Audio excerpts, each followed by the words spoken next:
What is up, guys? Welcome back to another great episode of Psycho Gamer. Today we are going to talk about another game that we would really love to see Arcade1up release. So stay tuned, give me a like, give me a subscribe, and stay tuned because I think you're going to like this one.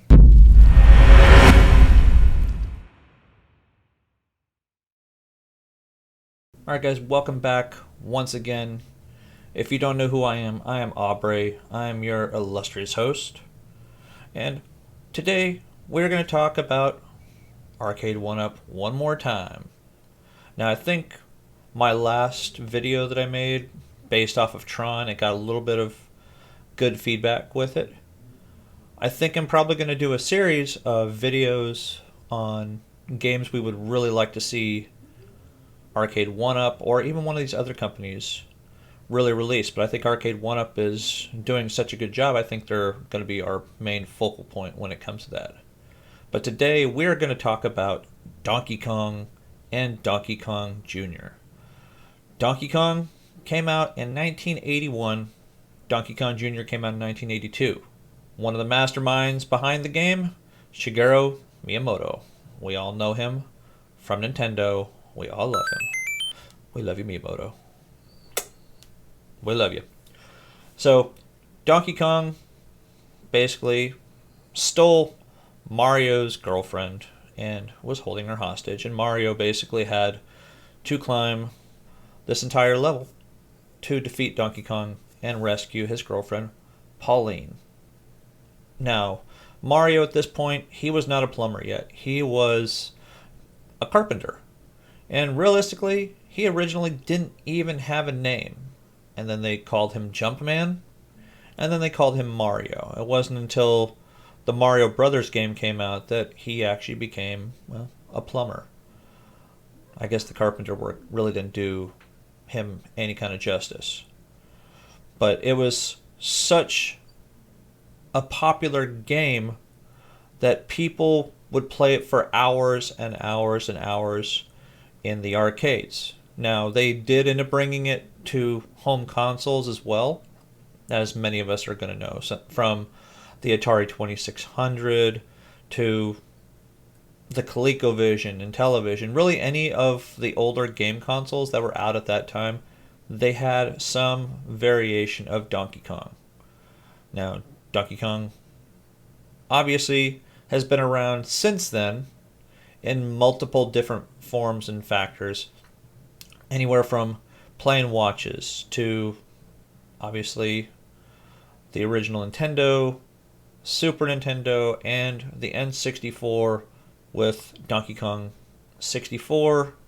And back on the Super Nintendo, we had Donkey Kong Country 1, 2, and I believe 3, if I'm not mistaken. Those were some amazingly fun games.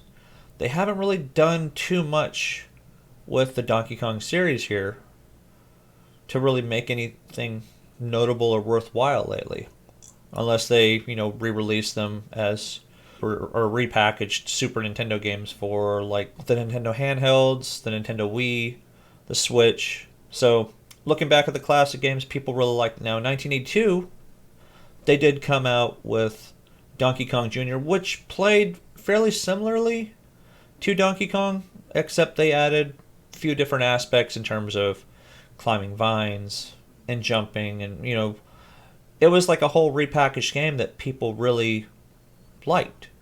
So I think if Arcade1up is able to get the rights or have a collaboration with Nintendo, they could release both of these games on one cabinet. Now, are there other games they could probably release on there? Possibly, but I think in order to get the true feel of it, having these two games in one particular cabinet would really work well for a lot of people because they played those games in the past. Now, for the love of God, put some good arcade joysticks in there. Put some good quality buttons in there. You don't want to skimp on these particular ones. And that may be something that you would have to talk to Nintendo about in order to be able to get the rights to release these in a cabinet. You're going to have to make it look almost identical to how it was released in the arcade. Granted, yes, you were at 3/4 the size, but I think it would behoove you to release it in a more nostalgic kind of way. Now, as many of us know, Donkey Kong was a big focal point for the movie King of Kong. Now, King of Kong was a movie that was released back in the early 2000s, talking about two main guys trying to get that high score, over 1,000,000 points. Now, the two people were Billy Mitchell, and the other one was Steve Wiebe. Obviously, they made Steve Wiebe out to be the greatest guy, the nicest guy, which I have had a chance to meet Steve Wiebe, and I could be saying his name wrong. It could be Weeb, but as far as I know, it's Steve Wiebe. I have had a chance to hang with him. I played some pool with him. He stomped me in the dirt playing pool. I'm not complaining because, hey, I can say a semi-famous celebrity whooped up on me pool. Now, Billy Mitchell, he's had some rough spots over the years where he recently got in trouble for cheating.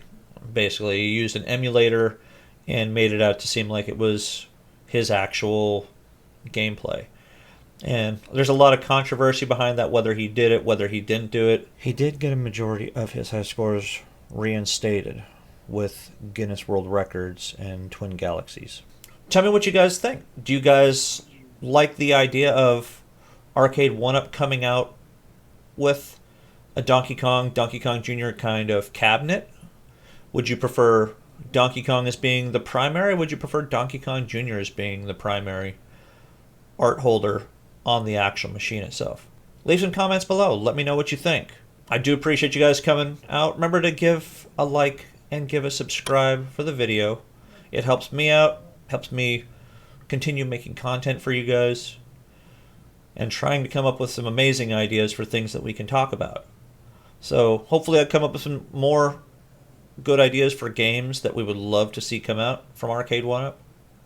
But until next time, guys, as always, game on.